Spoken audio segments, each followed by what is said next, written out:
Well, good evening and welcome to the Arbor Hills Nature Preserve in Plano, Texas.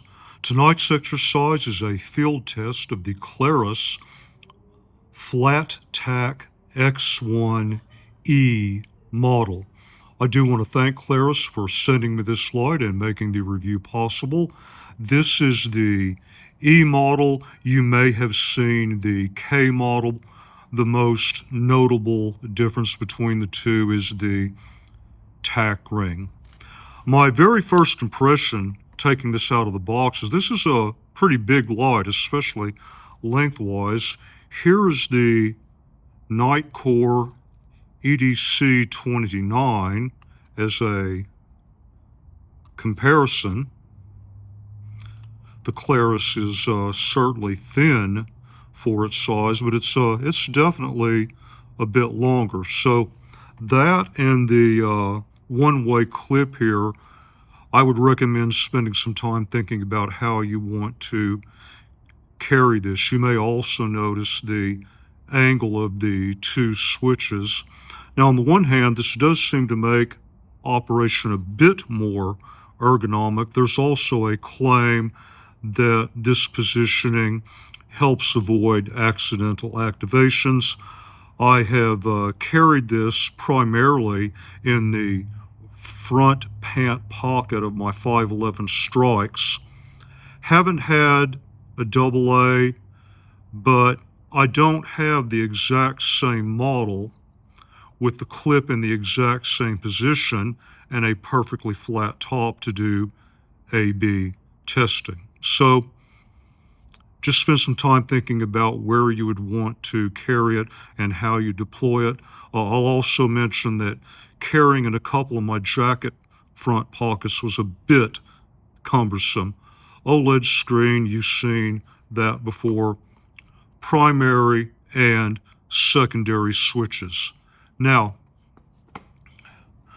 there are a rather generous number of outputs. Let me see if I can remember all of this. Moonlight, low, medium. Then there's medium high, followed by high and turbo, strobe beacon, SOS. The UI is probably the thing you're going to want to think about the most in terms of how that lines up with both your preferences and potential use cases, because it is different. Just from a philosophy standpoint, the light is designed to get you into a few modes easily and quickly. Primary use of the switches is through either a single click or a press and hold. A single click of the primary switch takes you directly into high, and this is a high first light. No memory, always comes on in high. Single click of the auxiliary is direct to moonlight, and those are from off. From off or on, press and hold of the primary takes you to turbo for a maximum of 15 seconds. Press and hold of the secondary gives you strobe. So there's 4 modes that you can access quickly using only simple motions such as a single click or a press and hold. But there's a flip side to that. Since press and hold of the primary switch is how you get to turbo, there is no momentary or half press, so you can't use press and hold to cycle the light. That's done by clicking inside of 3 seconds. The cycle is high, down to medium high, down to medium, down to low, and then off. If the light is on for more than 3 seconds, a single click turns it off. Okay. There are other things that I could say about the UI as well. I don't need to babble on and on and on here. I think some things are best illustrated in the field. So with that in mind, let's get out there. It's not dark yet, but I want to go ahead and start going over a couple of things pertaining to the UI. The Klarus is in low output right now, and it's been on for about 15, 20 seconds. So the first thing I want to show you is something about turbo. Okay, press and hold of the primary switch for turbo. A turbo blast is up to 15 seconds. Now, let's suppose that I go into turbo, but I only hold it for 2 or 3 seconds. So here we go. Press and hold into turbo, couple seconds. When I let off, now the light is off. Click to high and then rapidly click back down. Now, there are a couple ways that you can use turbo. Like I did, a brief less than 15-second blast, or you can hold turbo for 15 seconds or longer. For 15 seconds or longer, whether you let off the switch or not, the light ramps down to medium output. Now, it's not a hard, immediate step down. It's gradual, but it does occur over a few seconds, and we will look at that. But I wanted to show you the short burst. Most lights, if you go from an on state to turbo and you disengage from turbo, it will take you back to the level that you were on. Here, turbo less than 15 seconds, let off, light goes off. Something to think about. Well, here we are at the edge of the bridge where I normally do output level testing, and there's a look in. Moonlight. Pretty strong for a moonlight. I did take this light with me on a recent road trip, and it's almost overwhelming at moonlight when you get up in the middle of the night inside the hotel room, but it does an outstanding job. It's also very good around your vehicle, the parking lot. For other uses, many people might think it's overkill, but I wanted you to take a good solid look at it. And here we are in low, looking out over the bridge. Medium.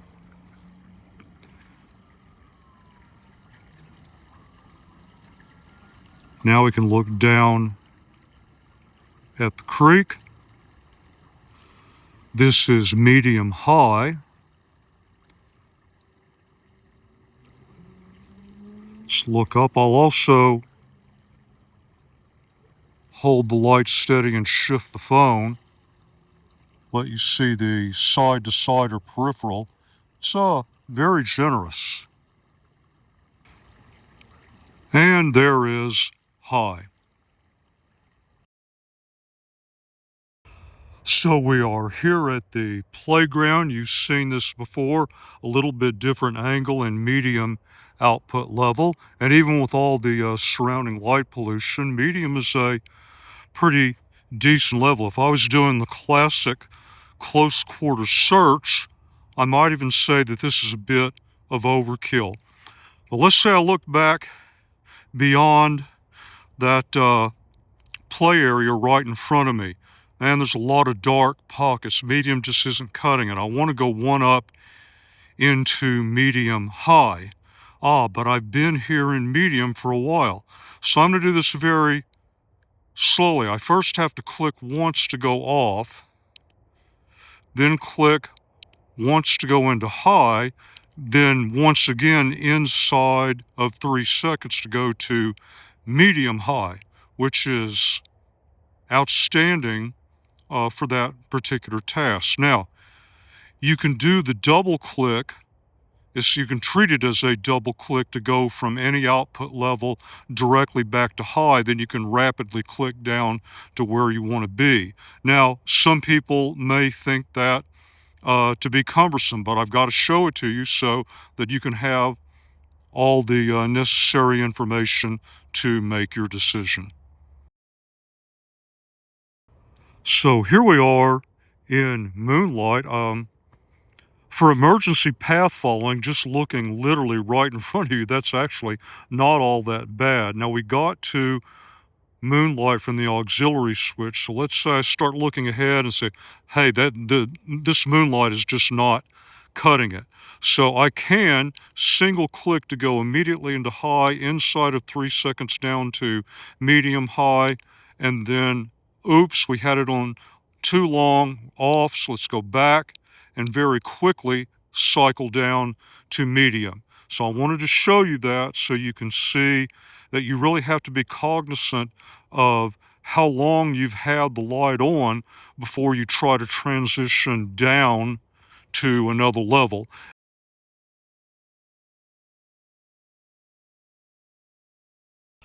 So every time I evaluate a light, I'm always thinking about how I might be able to use it in some search and rescue tests.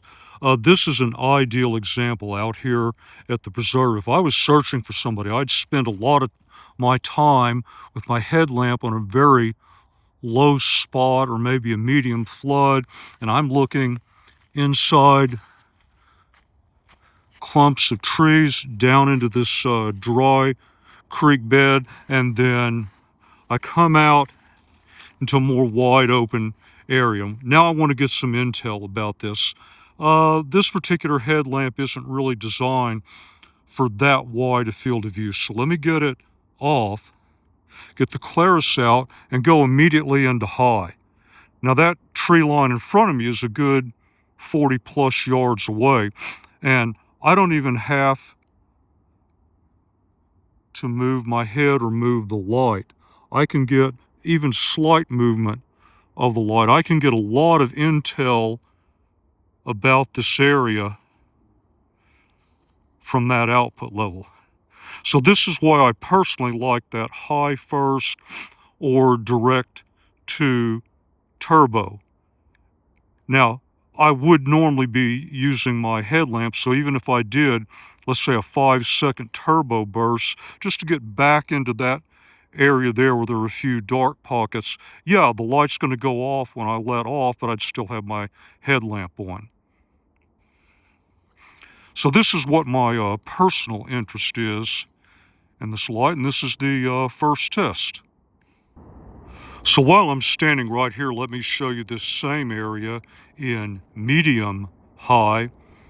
And you really notice it when you get around here. Now those darker areas in that tree line are much more pronounced, and I have less available detail. Now if I decided I was in medium high and I wanted to go to high, remember it's one off and then back on. You can do it a little bit faster. That now I'm back in high.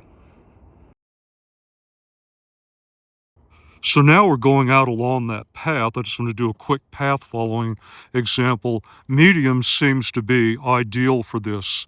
I can see all details of the path, slope, areas where I might trip or get in trouble, and I still have some pretty decent side to side visibility.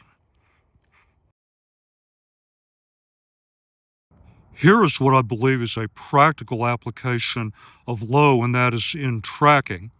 I mean, look at the shadowing, the contrast I get. If I'm looking for a rock that looks like it was recently dislodged and shifted by foot traffic, if I'm looking for footprints, yeah, this works really well. Wouldn't make this my primary tracking light, but if it's something that I have on me anyway, it's non-magnetic, which is a bonus, no interference with lensatic compass navigation if I have this clipped up high on the strap of my ruck. So I think that's another practical application, at least for me, in search and rescue, and that is for tracking.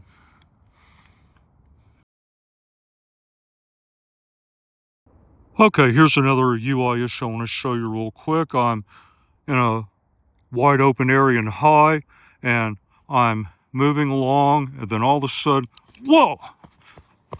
What happened? I'm in moonlight. How did that happen?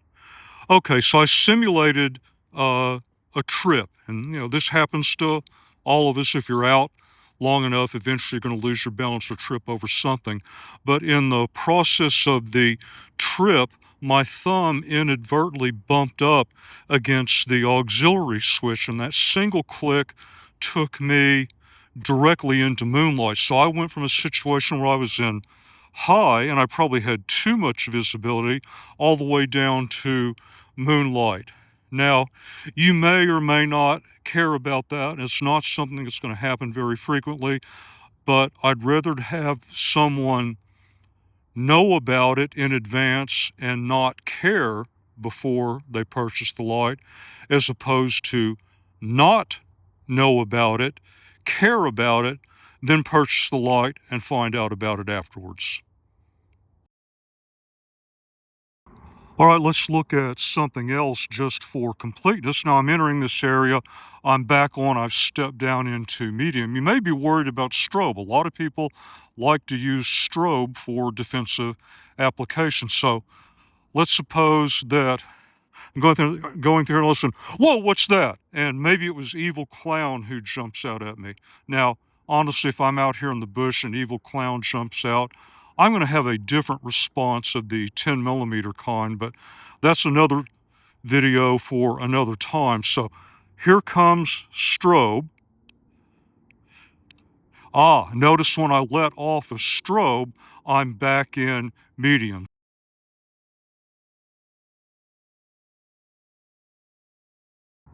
This is a standalone high test. Again, this is exactly what I would likely use the light for. Let's say hypothetically I was following a trail, it's very tight, trees to the left, trees to the right, hardly 1 to 2 feet of available distance side to sides. It's a very tight path, and I come out to this wide open area. So I just want to get quick intel about what this is, so I can see that the trail continues. It feeds into another trail. Max line of sight inside those two trees is 55-ish. I might be able to push it to 60 in the dead of winter. Not there yet. So there's another good standalone look at high. So let's say I wanted to look at medium high. Okay, click off, click on, and then inside of 3 seconds I click down and there's medium high. And same area, here we go, turbo. I can see the OLED screen counting down. Very generous field of view. Running off our 15 seconds. And then you see the quick but gradual step down to medium, and I can let off now and it remains in medium. So you get a bit longer turbo usage interval than other comparable lights. However, there's not a hard step down, it's gradual, but there is still a very, very substantial difference between the top end output and the eventual steady state. So one way to consider using this light is to augment another more constant light source. So I've got my headlamp on a relatively low flood, but comparable to a large number of hiking headlamps on the market. And you can see I've moved off path, which is what I like the most. And I come out into this area, and I've got my headlamp maxed out. It's just not doing it for me. I know I've got some tree lines out there, but I just want to check them out real quick. So what do? I've got the Klarus just sitting in my right front jacket pocket, get it out, immediate to high. And just like I'm interested in terrain intel and search and rescue, you could use this light to augment your headlamp. Now, what if this is too much? You've seen this, so I'm just going to keep showing it over and over again. I want to go down to medium high. I'll do it slow. One off, one back on, and then inside of 3 seconds, down to medium high. More than 3 seconds, you get off. And you've probably seen this area before. Line of sight this time of year, 50, 55 yards. High output level once again. Field of view. Let's move over in this direction.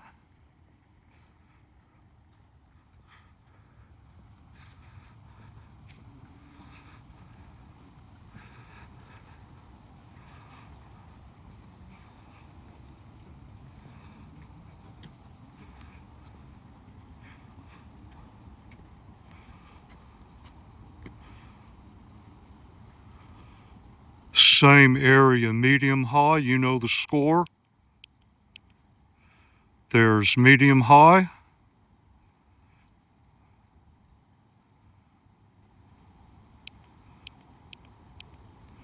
And medium. Well, I probably don't even need to formally finish this off. Do you need to change output levels frequently when you're out? If so, probably not the droid you're looking for. If you get in one output level and stay there for an extended period of time, if you already have a headlamp or other lighting source and you're using this to augment that light, and you're interested in the turbo high first, you're interested in direct to strobe, direct to moonlight, I don't know. These are the decisions that you have to make. My role in these exercises is actually pretty easy. And speaking of that role, my time has come to an end. And as always, until the next review, thank you very much for your time, and thank you for watching the video.